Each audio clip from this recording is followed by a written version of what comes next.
Back to our channel. So today in this video we are going to discuss about how to translate voice with DeepL Speak. So without wasting much of our time, let's get straight into the video. So if you want to simply translate voice with DeepL Speak, all you gotta do is simply go and tap open DeepL Speak app. So you need to go to your Play Store or App Store and download the DeepL. Once you simply download this DeepL, you can simply tap on the install button and get it on your device. After you have done this, you need to simply find this microphone like option. You need to tap on it and you need to select the language. So now as I'm speaking English, I am going to type in English. Now after you have done this, you can switch it into your German language. So once you tap on the microphone, you can simply speak on that particular microphone.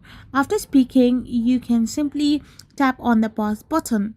After you have done this, now your DeepL will translate your English voice or the detected language into the language you prefer.